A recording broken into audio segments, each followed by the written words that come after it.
नमस्कार, सत श्री अकाल, आदाब। स्वागत है मेरे भाइयों साथियों आप सभी का इस वीडियो में। दोस्तों, इस वीडियो को बनाने का मकसद तो मेरा नहीं था। मैं इतने दिनों से बस इसी बात का इंतजार कर रहा था कि कहीं ना कहीं से मुझे कोई ऐसी गुड न्यूज़ मिल जाए जो कि मैं आपके साथ शेयर कर सकूं। क्योंकि बहुत दुख होता है जब आप लोग परेशानी में हो, आप लोग दिक्कत में हो, तो उस समय आपको कोई ऑफर, नई नई स्कीम बताने का जिक्र बिल्कुल भी नहीं करता है। और यही वजह है कि मेरे वीडियो का जो आज थंबनेल है वो यही था, इंतहा हो गई इंतजार की, आई ना कुछ खबर दिल्ली सरकार की। जी हाँ दोस्तों, जैसे कि आप सभी इस बात से प्रभावित हैं और आप सभी को ये बात की जानकारी अच्छे से लग चुकी है कि बाइक टैक्सी जॉब जो है वो दिल्ली में पूरी तरीके से बैन हो गया है। और ये एक बहुत ही गलत कदम उठाया गया है दिल्ली सरकार के द्वारा। दिल्ली सरकार ने अपनी मनमानी करते हुए उस नियम का हवाला दिया है जो कि बरसों पहले बनाया गया था। और उस बात को लेके आज दिल्ली के अंदर बाइक टैक्सी जॉब को पूरी तरीके से बैन कर देना, बिना किसी इंटीमेशन के, बिना किसी नोटिफिकेशन के और बिना किसी ऐसे जरिए के कि जिससे आप उस नियम को पूरा कर सके और इस काम को आसानी से कर सके। ऐसे बहुत सारे सवालों को पैदा कर देता है दिल्ली सरकार का ये फैसला, जिससे आप सोचने पर मजबूर हो जाएंगे कि दिल्ली सरकार क्या आम लोगों की है, जो अभी तक पार्टी बनी हुई है उन्हीं लोगों की, जिसको वो दिन प्रतिदिन निरंतर रूप से परेशान करते जा रही है। हालांकि इस फैसले से कुछ वर्ग खुश हैं, लेकिन ये उनकी स्थायी खुशी नहीं है, क्योंकि जो एक व्यक्ति की सगी नहीं होती वो दूसरे व्यक्ति की तो हो ही नहीं सकती। और हालांकि ऐसे ही कुछ न्यूज़ है मेरे साथ इस वीडियो में, जिसके माध्यम से उन लोगों को भी ये सुनकर बहुत दुख होगा कि उनकी रोजी रोटी भी अब सुरक्षित नहीं है। बहुत जल्दी ऑटो यूनियन वाले और कैब यूनियन वाले भी दिल्ली सरकार के नाम पर रोते हुए नजर आएंगे, क्योंकि दिल्ली सरकार अब कुछ ऐसा करने जा रही है जिससे कि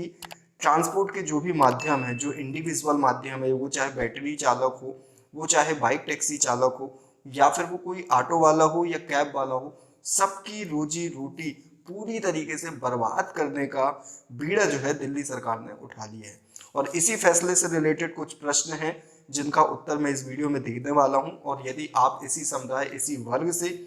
जुड़े हुए हैं तो इस वीडियो को अंत तक जरूर देखिएगा। दोस्तों, बैन के बाद जो सबसे बड़ा प्रश्न आया था वो समाधान के नजरिए से देखा जा रहा था कि यदि हम अपनी बाइक का टैक्सी परमिट करा लेते हैं, कमर्शियली रजिस्ट्रेशन करा लेते हैं, तो क्या हम इस काम को निश्चिंत रूप से पूरी दिल्ली में कर सकते हैं। तो दोस्तों, इसका आंसर जो है वो हाँ है। लेकिन जो समस्या है वो इसके हाँ की नहीं है। समस्या ये है कि यहाँ पे दिल्ली के अंदर आपको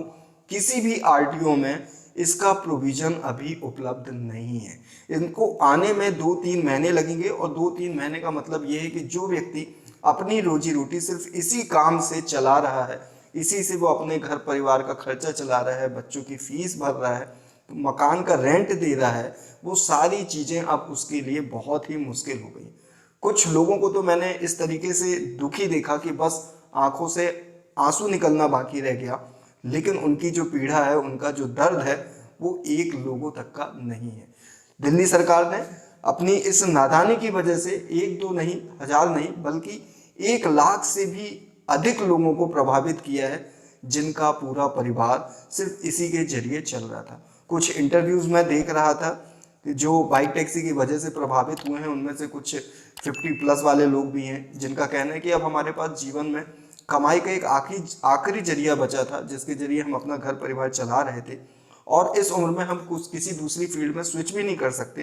पर सरकार ने इसको गैर कानूनी बताते हुए इस काम को अचानक से बंद कर दिया, जिसकी वजह से रोजगार तो पैदा हुए नहीं। चलिए हम इसके आगे बात करते हैं कि जैसे यदि आपके पास कमर्शियल व्हीकल है और वो किसी अदर स्टेट की है, तो क्या आप उसके जरिए दिल्ली में काम कर सकते हैं। तो दोस्तों, मैं आपको क्लियर कर दूं, जी नहीं कर सकते, क्योंकि दिल्ली सरकार ने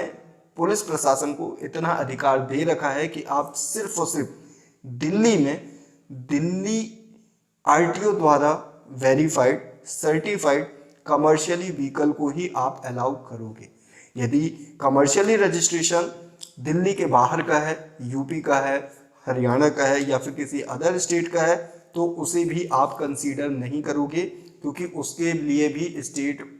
वाइज परमिट होता है और आप अपनी स्टेट के अंदर ही इस प्रकार की कमर्शियली एक्टिविटीज कर सकते हो। तो ध्यान रहे दोस्तों, यदि आप इस जुगाड़ में हैं कि आसपास की स्टेट जहाँ पे कमर्शियली व्हीकल बन रहा है, रजिस्ट्रेशन हो रहा है, वहाँ से आप बाइक येलो नंबर प्लेट की आप ले लेते हैं और उससे काम करते हैं, तो आप सेफ रहेंगे। जी नहीं, उनके ऊपर भी चालान बनाया जा रहा है जो 5,000 10,000 से अधिक का हो सकता है। और आप सुनकर आश्चर्यचकित हो जाएंगे कि अभी तक दिल्ली सरकार द्वारा 10 से 15 दिन के अंदर ही महज 7 लाख से अधिक का चालान वसूला जा चुका है। इसलिए अब सरकार को यहाँ पे फायदा भी दिख रहा है कि यदि इस तरीके से लोगों की मजबूरी है उसका फायदा उठाया जाए, क्योंकि नियम तो कुछ है ही नहीं। यहाँ तो वही चीज हो गई कि दोनों हाथ उसके घी में है, कहने का मतलब चित्त भी उसकी, पट भी उसकी, और इससे वो विन विन सिचुएशन में है, क्योंकि बिना प्रोसीजर के कोई व्यक्ति इसको कमर्शलाइज करा नहीं सकता और चलाना उसकी मजबूरी है। तो किसी न किसी दिन वो पुलिस के हत्थे जरूर लगेगा, और जिस दिन भी हत्थे लगेगा 5,000 10,000 रुपए का मिनिमम जुर्माना है, और इसके आगे क्या क्या सजा है ये चीज ऑलरेडी आप जानते हैं। चलिए अब हम बात करते हैं अगला जो क्वेश्चन है कि क्या ये फैसला गलत है या सही है। तो दोस्तों मैं बता दूं, फैसला जो दिल्ली सरकार द्वारा लिया गया है ये टेक्निकली रूप से सही फैसला है, क्योंकि नियम का हवाला जो दिया जा रहा है वो एक्चुअली हमारे संविधान में ये एक्ट है कि हम अपने प्राइवेट नंबर की व्हीकल का कमर्शियली यूज नहीं कर सकते। लेकिन इस तरीके से इसको इम्प्लीमेंट करना, लागू करना, जबरदस्ती थोप देना, ये मोरल वैल्यूज के हिसाब से एक गलत फैसला है। क्योंकि सरकार जो है बहुत सारी जगह पे समझौता करती है। जैसे आपको पता होगा दिल्ली के अंदर ही अवैध रूप से बहुत सारे लोग रेड़ी लगाते हैं, बहुत सारे लोग फुटपाथ के किनारे किनारे अपना स्टॉल लगाते हैं, ठेला लगाते हैं, और एक समय इसके ऊपर भी कार्यवाही हुई थी, लेकिन उसे बहुत ही जल्दी रिकवर कर लिया गया था, क्योंकि बवाल काफी मचा था, लोगों की रोजी रोटी का सवाल था, पर्टिकुलर पर्ची के हिसाब से स्टॉल वगैरह लगाने की परमिशन दी। लेकिन अभी यहाँ पे ये वर्ग और ये सेक्टर उनको ऐसा मिल गया है जिनके साथ तकलीफ तो बहुत है, लेकिन ये लोग एकजुट नहीं है। हमारे साथ हमारा दुर्भाग्य यही है कि जितने भी हमारे बाइक टैक्सी भाई हैं वो असंगठित हैं, वो अलग अलग रूप से काम कर रहे हैं, और वो जुड़कर एक संगठन बनाना भी नहीं चाहते, क्योंकि इसमें कुछ ही लोग हैं जो सीरियस है, जिनके लिए ये आजीविका का एकमात्र साधन है। लेकिन बहुत सारे लोगों के लिए, किसी के लिए मनोरंजन का साधन था, किसी के लिए घूमते फिरते 2 पैसे कमा लेने का साधन था, किसी के लिए दिल्ली पूरा घूमना है, आसपास टाइम काटना है, तो उसका एक साधन था। तो बहुत यहाँ पे अर्जेंसी की बात की जाए तो 10 to 20% लोग जो हैं अर्जेंसी के साथ नीडी हैं इस काम को करने के लिए, और बाकी 70 से 80% लोग हैं जिनके पास विकल्प और भी हैं, और वो उन विकल्प की तरफ आसानी से मूव कर सकते हैं। इसलिए वो एक साथ एकजुट होकर धरना प्रदर्शन नहीं करना चाहते, वो अपने हक के लिए लड़ना नहीं चाहते, और वो इसके लिए आवाज नहीं उठाना चाहते। लेकिन मैं इस वीडियो के माध्यम से आप सभी से रिक्वेस्ट करूंगा कि यदि आप भी इससे प्रभावित हैं और कहीं ना कहीं आपने इससे कुछ पैसे अर्न किए हैं, कुछ कमाई की है, ये जरिया आपको अच्छा लगता है, तो प्लीज एकजुट होके खड़े होइए, एक साथ आवाज उठाइए, क्योंकि आगे आने वाले समय में भी कोई भी सरकार किसी भी रूप से इस तरीके से कोई भी गलत फैसला ना ले जिससे कि लाखों लोगों को प्रभावित होना पड़े। तो दोस्तों मैं अपनी तरफ से पूरा प्रयास करूंगा। मैंने जैसे कि आपको लास्ट वीडियो में कहा था, इस वीडियो में भी मैं आपसे यही कह रहा हूं कि यदि आपको लगता है कि मैं आपके किसी काम आ सकता हूं, तो प्लीज़ आप मुझे इंस्टाग्राम पे कमेंट कर सकते हैं, जहां पे मैं एक्टिव रहता हूं और आपका डेफिनेटली हर कमेंट्स का रिप्लाई भी करता हूं। तो दोस्तों फिलहाल यहाँ पे हम कंक्लूजन की बात करें तो कंक्लूजन ये है कि आप चोरी छुपे जो है इस काम को कर सकते हैं। साथ ही साथ दोस्तों यहाँ पे मैं आपसे ये भी बता दूं, सावधानी रखते हुए आप इस काम को कीजिएगा। यदि आपको लगता है कि दिल्ली की राइड जो है वो सेफ नहीं है, आपको वहाँ पे चालान का डर बना रहता है, तो यहाँ पे आप पैसेंजर से भी थोड़ा सा कम्युनिकेट कर सकते हैं, उससे भी अपनी जो तकलीफ है, अपनी समस्या वो बता सकते हैं कि यदि उसके कोई पुलिस वाला रोकता है तो कभी ये ना कह दे कि वो एक पैसेंजर है, बल्कि उसे ऐसा फ्रेंड रिश्तेदार बनाकर भी आप काम कर सकते हो। ये मेरा पर्सनल एक्सपीरियंस है। कुछ इसी तरीके के हालात जब मेरे शहर में हुए थे, मेरे स्टेट में हुए थे, तो मैं पैसेंजर को पहले ही चौराहे पे, जहाँ पे मुझे अंदाज़ा हो जाता था कि यहाँ पे पुलिस वाले खड़े हो सकते हैं, तो मैं पहले ही बोल देता था कि यदि कोई पुलिस वाला आपको रोकता है तो प्लीज़ आप ये ना कहें कि आप एक पैसेंजर हैं और आपने ओला, रैपिडो या फिर किसी और माध्यम से ये राइड बुक की है। साथ ही साथ मोबाइल होल्डर का यूज़ करना आप बंद कर दें, क्योंकि मोबाइल होल्डर का यदि आप यूज़ करते हो, आपके साथ दो व्यक्ति बैठे हों और बाकायदा दोनों के दोनों हेलमेट लगाए हों, तो इसका मतलब साफ हो जाता है, पुलिस वाले अलग दूर से ही देख के पहचान लेते हैं कि आप किसी